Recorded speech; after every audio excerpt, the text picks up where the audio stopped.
Hello hello class 9 এর chapter 2 এর question answer আমরা সলভ করছিলাম।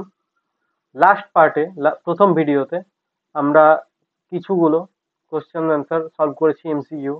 আজকে আরো কিছুগুলো এমসিকিউ সলভ করব এবং এই সিরিজটা আমাদের চলতে থাকবে তোমাদের সমস্ত চ্যাপ্টারের সমস্ত কোশ্চেন আনসার সলভ হওয়া পর্যন্ত।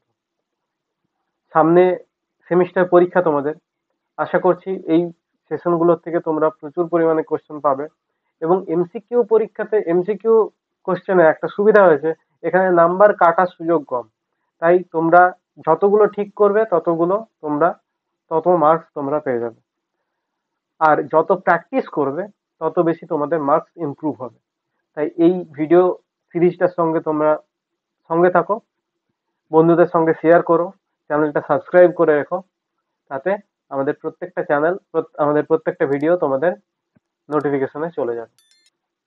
শুরু করা যাক। কোন জৈব অণু রক্ত তঞ্চনে উপাদান রূপে কাজ করে? রক্ত তঞ্চনের উপাদান রূপে কাজ করে প্রোটিন। এক ধরনের প্রোটিন থাকে যে প্রোটিনটার নাম থ্রম্বিন প্রোটিন।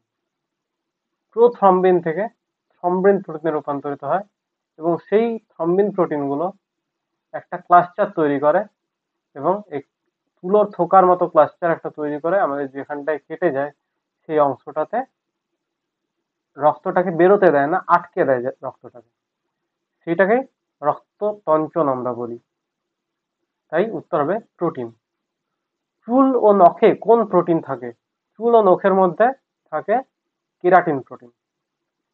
দেহের তাপ সংরক্ষণে কোন জৈব অণু বিশেষ ভূমিকা পালন করে? দেহের তাপ সংরক্ষণ যে জৈব অণু ভূমিকা পালন করে সেটা হচ্ছে লিপিড।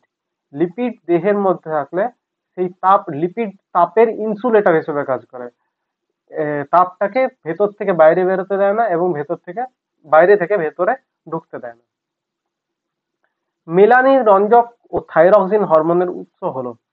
মেলানিন রঞ্জক এবং থাইরক্সিন হরমোনের উৎস হলো টাইরোসিন। লিনোলোনিক অ্যাসিড ও অ্যারাকিডোনিক অ্যাসিড হলো অপরিহার্য ফ্যাটি অ্যাসিড। লিনোলেনিক অ্যাসিড এবং অ্যারাকিডোনিক অ্যাসিড হলো একটি ফ্যাটি অ্যাসিডের উদাহরণ, এক জোড়া ফ্যাটি অ্যাসিডের উদাহরণ। তো এইখানে অপরিহার্য অ্যামাইনো অ্যাসিড নয়, অ্যামাইনো অ্যাসিডের সঙ্গে এর কোনো সম্পর্ক নেই। এটা হচ্ছে ফ্যাটি অ্যাসিড, অবশ্যই অপরিহার্য ফ্যাটি অ্যাসিড এবং নিউক্লিক অ্যাসিডও নয়। নেক্সট প্রশ্ন, অ্যাডেনিন, থাইমিন, সাইটোসিন, ইউরাসিলের মধ্যে বৈসদৃশ্য ক্ষারক কোনটি? এখানে দেখো থাইমিন, সাইটোসিন এবং অ্যাডেনিন, ইউরাসিল এই তিনটে হচ্ছে পিরিমিডিনের উদাহরণ। টোটাল নাইট্রোজেন বেসকে, সমস্ত নাইট্রোজেন বেস বা নাইট্রোজেন ক্ষারকদের আমরা যদি ভাগ করি, যুক্ত ক্ষারকদের আমরা যদি ভাগ করি তাহলে দু ভাগে ভাগ করতে পারি, এক হচ্ছে পিউরিন আর এক হচ্ছে পিরিমিডিন।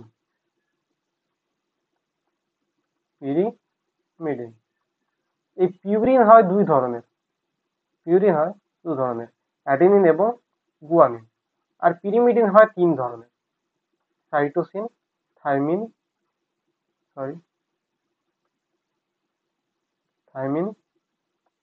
এবং ইউরাসিল। তাহলে এইখানে দেখো থাইমিন, সাইটোসিন, ইউরাসিল তিনটেই হচ্ছে পিরিমিডিন, একমাত্র অ্যাডেনিন হচ্ছে পিউরিন। তাই অ্যাডেনিন হচ্ছে একমাত্র বৈসদৃশ্য। 1 গ্রাম ফ্যাট থেকে, আগের দিনই বলেছিলাম, 1 গ্রাম ফ্যাট থেকে 9.3 কিলো ক্যালোরি তাপ উৎপন্ন হয়। লিপিড সম্পর্কিত কোন তথ্যটি সঠিক?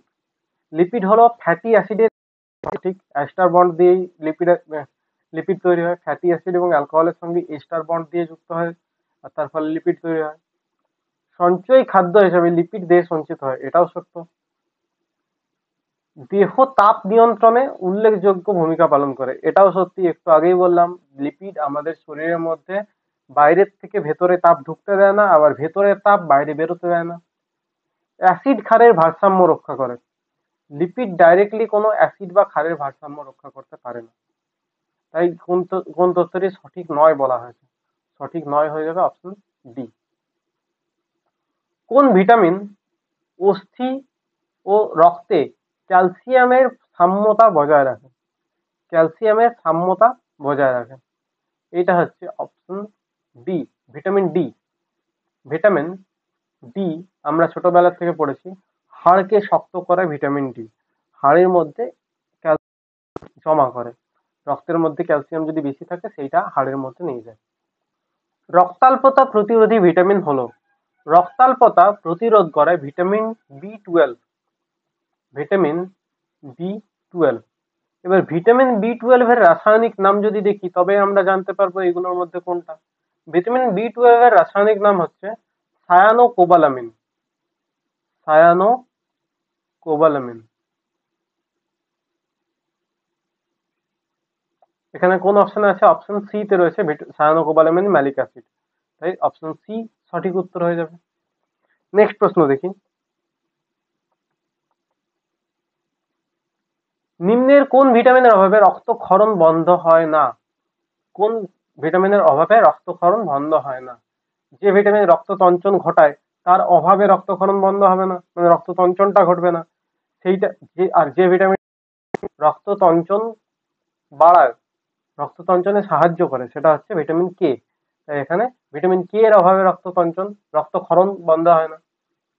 নিম্নের কোন ভিটামিন মানবদেহের রক্তক্ষরণ হ্রাস করে এবং লোহিত কণিকা অনুচক্রিকা গঠন করে? এটাও একই জিনিস, রক্তক্ষরণ হ্রাস করে মানে রক্ত তঞ্চন ঘটায়, আর রক্ত তঞ্চন ঘটায় কোনটা? Vitamin E. মানবদেহে অ্যান্টিঅক্সিডেন্ট ভিটামিন হলো, মানবদেহে অ্যান্টিঅক্সিডেন্ট ভিটামিন হলো কোন ভিটামিন অ্যান্টিঅক্সিডেন্ট হিসেবে কাজ করে? এটা হবে ভিটামিন এ, ই এবং ভিটামিন সি। মৌলটি হৃৎপিণ্ডের সংকোচন নিয়ন্ত্রণ করে এবং স্নায়ু উদ্দীপিত করে এবং রক্তের অম্লত্ব ও ক্ষারত্ব নিয়ন্ত্রণ করে। মৌলটি হলো, যে কোনো জায়গায় যদি আমরা দেখি স্নায়ু উদ্দীপনার কথা বা সংকোচন নিয়ন্ত্রণ করার কথা, তখন সেটা আমরা বলতে পারি সোডিয়াম। সোডিয়াম সংকোচন এবং স্নায়ু উদ্দীপিত করে, একই সঙ্গে অম্লত্ব এবং ক্ষারত্ব নিয়ন্ত্রণ করে। নিচের কোন অঙ্গাণুটি পর্দাবৃত্ত নয়? নিউক্লিয়াস, নিউক্লিয়াসের দুটি পর্দা রয়েছে। মাইটোকন্ড্রিয়া, মাইটোকন্ড্রিয়ারও দুটি পর্দা রয়েছে। ক্লোরোপ্লাস্ট, ক্লোরোপ্লাস্টেরও দুটি পর্দা রয়েছে। একমাত্র সেন্ট্রিওলের কোনো পর্দা নেই, তাই সেন্ট্রিওল হচ্ছে পর্দাবৃত্তীয় নয়। ক্লোরোপ্লাস্টের কোথায় ক্লোরোফিল থাকে? ক্লোরোপ্লাস্টের মধ্যে আমরা যদি একটা ক্লোরোপ্লাস্টের ছবি আঁকি, ক্লোরোপ্লাস্ট কি পর্দা বিশিষ্ট, এরকম একটা পর্দা থাকে, তার বাইরে আরো একটা পর্দা থাকে, আর এর ভিতরে থাকে বেশ কিছু চ্যাপ্টা থলের মতো অংশ, চ্যাপ্টা থলের মতো অংশ। এইগুলোকে আমরা বলি থাইলাকয়েড। এরকম একটা থাকে না, অনেকগুলো স্তম্ভ থাকে, আর এই পুরো এক একটা স্তম্ভকে আমরা বলি গ্রানা। গ্রানা গুলোর মাঝখানে কিছু পাইপলাইন থাকে যেগুলো এগুলোকে এক একটাকে আরেকটাকে সঙ্গে যুক্ত করে রাখে, এগুলোকে বলি গ্রানা ল্যামেলি। আর এইখানে যে ধাত্রটা রয়েছে, এই ধাত্রটার নাম দিই আমরা স্ট্রোমা। ধাত্রটার নাম দিই স্ট্রোমা। এখানে মাঝখানের পাইপলাইনের মতো গুলো বললাম স্ট্রোমা ল্যামেলি। আর এই যে থলেগুলো, এই থলেগুলোর মধ্যেই থাকে ক্লোরোফিল। থলেগুলোর মধ্যে থাকে ক্লোরোফিল, আর থলেগুলোর নাম কি বললাম? থাইলাকয়েড। এই থলেগুলোর নাম থাইলাকয়েড। এখানে অপশনে কোথায় রয়েছে? অপশনে রয়েছে পাইরিনয়েডে। এটাও অনেকটা পাইরিনয়েড বললেও সেটা সঠিক হবে। কেন সঠিক হবে? কারণ মেনলি পাইরিনয়েড পাওয়া যায় সায়ানোব্যাকটেরিয়ার মধ্যে। সায়ানোব্যাকটেরিয়ার মধ্যে একটা থলের মতো অংশ পাওয়া যায়, যে অংশগুলোকে আমরা পাইরিনয়েড। সেল প্লেট গঠনে অংশ নেয়, সেল প্লেট গঠনে অংশ নেয় মাইক্রোটিউবিউল। মাইক্রোটিউবিউল গুলো কোষ বিভাজনের সময় দুটো যখন টিলোফেজের মধ্যে দুটো নিউক্লিয়াস গঠিত হয়ে গেছে, এর মাঝখানটাতে মাইক্রোটিউবিউল গুলো মাঝখানে সজ্জিত হয় এবং এগুলো সেল প্লেট গঠনে অংশ নেয়। প্রাণী কোষ বিভাজিত হতে পারে না যে অঙ্গাণুটির অনুপস্থিতির জন্য। প্রাণী কোষ বিভাজিত পারে না যে অঙ্গাণুটির অনুপস্থিতির জন্য, সেটি হলো সেন্ট্রিওল। কারণ সেন্ট্রিওল থেকে আমরা জানি কোষ বিভাজনের সময় বিম তন্তু গঠিত হয়, সেন্ট্রিওল থেকে বিম তন্তু গঠিত হয়। আচ্ছা, তোমরা এই বিষয়টা এখনো হয়তো সেইভাবে পড়োনি, কারণ কোষ বিভাজন রয়েছে ক্লাস 10-এ। আমার লেকচার অলরেডি এই চ্যানেলে কোষ বিভাজনের 4টে লেকচার, যেখানে তোমাদের এখনই যদিও দেখার প্রয়োজন নেই, কিন্তু আমি জাস্ট বলে রাখলাম যে এইটা তোমরা ক্লাস 10-এ পাবে। সেন্ট্রিওল থেকে কোষ বিভাজনের সময় বেম তন্তু গঠিত হয় এবং বেম তন্তুর সাহায্যে ক্রোমোজোম গুলো একদিক থেকে আরেক দিকে যায়। তো সেই বিষয়টাই ঘটবে না যদি বেম তন্তু না গঠিত হয়, যদি সেন্ট্রিওল না থাকে। তাই সেন্ট্রিওলের উপস্থিতিতে প্রাণী কোষ বিভাজিত হতে পারে না। আর উদ্ভিদ কোষের মধ্যে তবে কেন বিভাজিত হতে পারে? কারণ উদ্ভিদ কোষে সেন্ট্রিওল কোষ সংলগ্নটা থাকে না। উদ্ভিদ কোষে মাইক্রোটিউবিউল থাকে, সেই মাইক্রোটিউবিউল দিয়েই বেম তন্তু গঠিত হয়। সাইটোস্কেলিটন গঠনে অংশ নেয়, এটা হবে আবার মাইক্রোটিউবিউল। সাইটোস্কেলিটন মেনলি 3-4টে ধরনের বিষয় দিয়ে, 3-4 ধরনের বস্তু দিয়ে, লম্বা লম্বা তন্তু দিয়ে গঠিত হয়। প্রথম হচ্ছে intermediate filament. Intermediate filament. Next হচ্ছে মাইক্রোটিউবিউল, আর তার সঙ্গে রয়েছে কিছু অ্যাক্টিন এবং মায়োসিন প্রোটিন। নেক্সট, নিম্নলিখিত কোন কোষে পর্দা ঘেরা কোষ অঙ্গাণু থাকে না? নিম্নলিখিত কোন কোষে পর্দা ঘেরা কোষ অঙ্গাণু থাকে না? এখানে প্রোটোজোয়া, অ্যাগারিকাস এবং ইস্ট তিনটেই হচ্ছে ইউক্যারিওটিক এবং ইউক্যারিওটিকে আমরা জানি প্রকৃত নিউক্লিয়াস থাকে, পর্দা ঘেরা কোষ অঙ্গাণু থাকে। একমাত্র ব্যাকটেরিয়ার মধ্যে পর্দা ঘেরা কোষ অঙ্গাণু থাকে না, কারণ ব্যাকটেরিয়ারা হচ্ছে প্রোক্যারিওটিক, এদের মধ্যে কোষ অঙ্গাণু থাকে না। ক্রিস্টি এবং অক্সিজোম কোন অঙ্গাণুর গঠনগত বৈশিষ্ট্য? ক্রিস্টি এবং অক্সিজোম থাকে মাইটোকন্ড্রিয়ার মধ্যে। ক্রিস্টি এবং অক্সিজোম থাকে। মাইটোকন্ড্রিয়ার যদি আমরা একটা ছবি আঁকি, মাইটোকন্ড্রিয়ার বাইরের একটা পর্দা এবং ভেতরের পর্দাটাতে প্রচুর পরিমাণে খাঁজ যুক্ত হয়। ভেতরের পর্দাটা এইভাবে খাঁজ যুক্ত হয়, আর এই খাঁজগুলোর মাঝখানে কিছুগুলো ব্যাডমিন্টনের মতো অংশ থাকে, ব্যাডমিন্টন র্যাকেটের মতো অংশ থাকে। খাঁজগুলোর মধ্যে ব্যাডমিন্টন র্যাকেটের মতো অংশ থাকে। এই যে খাঁজগুলো রয়েছে, এই খাঁজগুলোকে নাম দেওয়া হয় ক্রিস্টি। এবং এই ব্যাডমিন্টনের মতো অংশগুলোকে নাম দেওয়া হয় F0 F1 complex. F0 F1 কিংবা এইগুলোরই আরেকটা নাম দেওয়া হয় অক্সিজোম।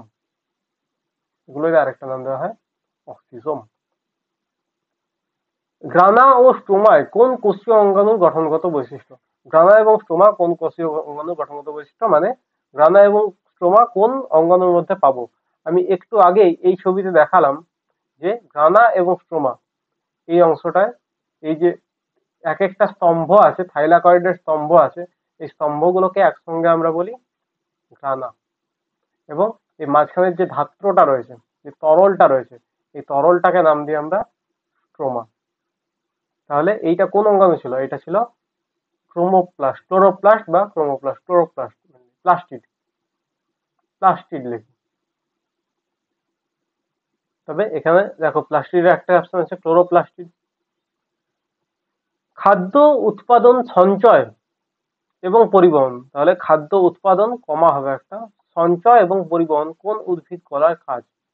খাদ্য উৎপাদন, সঞ্চয় এবং পরিবহন করে প্যারেনকাইমা কোষ বা প্যারেনকাইমা কলা। দৃঢ়তা প্রদান করা উদ্ভিদের কোন কলার কাজ? দৃঢ়তা প্রদান করা একমাত্র স্ক্লেরেনকাইমাটাস কলার বৈশিষ্ট্য। নিচের কোনটি কোলেনকাইমাটাস কলার কাজ নয়? সময় বিশেষে খাদ্য প্রস্তুত করা কোলেনকাইমাটাস করে। বর্ধনশীল অঙ্গের স্থিতিস্থাপকতা বৃদ্ধি করা, এটাও কোলেনকাইমাটাস কলা করে। যান্ত্রিক দৃঢ়তা প্রদান করা, যান্ত্রিক দৃঢ়তা প্রদান করতে পারে। কোষ বিভাজনে অংশ নেয় না, কোলেনকাইমাটাস কলা কোষ বিভাজনে অংশ নিতে পারে না। তাই এখানে কাজ উত্তর হবে ডি। কোন উদ্ভিদ কোষ প্রাচীরে কৌণিক স্থূলীকরণ দেখা যায়? কোন উদ্ভিদ কোষ প্রাচীরে কৌণিক স্থূলীকরণ দেখা যায়? অর্থাৎ এইটা ধরা যাক একটা কোষ ছিল, এখানে কোষ প্রাচীর ছিল, এই কোষ প্রাচীরের কোনাগুলোতে যে কোনাগুলো আছে, এই কোনাগুলো ফুলে ফুলে যায়, বলছে স্থূল হয়ে যায়। স্থূল হয়ে যাওয়া মানে ফুলে যাওয়া।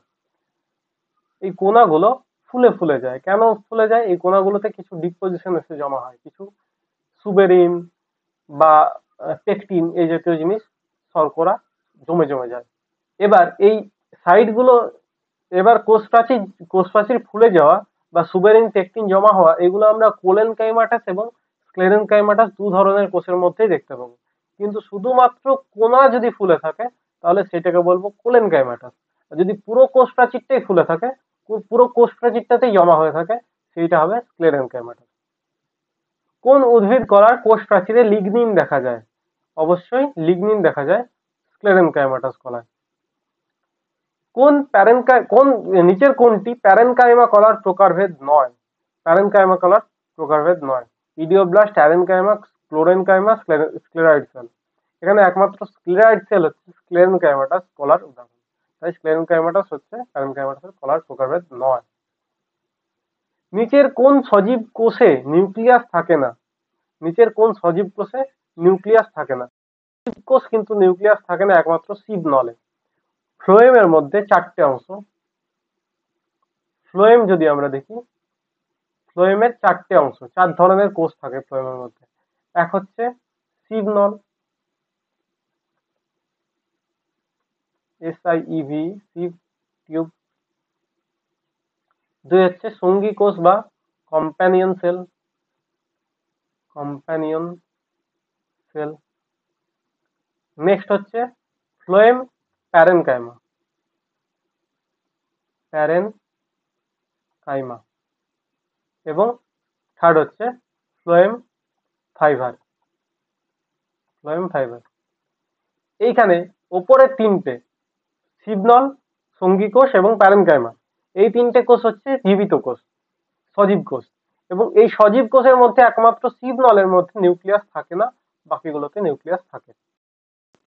ক্যালাস প্যাড কোন উদ্ভিদের কলার বৈশিষ্ট্য? ক্যালাস প্যাড উদ্ভিদের কোন কলার বৈশিষ্ট্য? এটা ক্যালাস প্যাড একমাত্র ট্র্যাকিডের মধ্যে থাকে।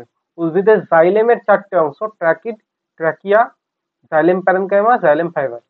এই চারটের মধ্যে ট্র্যাকিডের বৈশিষ্ট্য হচ্ছে ক্যালাস প্যাড থাকে ট্র্যাকিডের মধ্যে। আজকে আমরা এই চ্যাপ্টারের সমস্ত MCQ সলভ করলাম।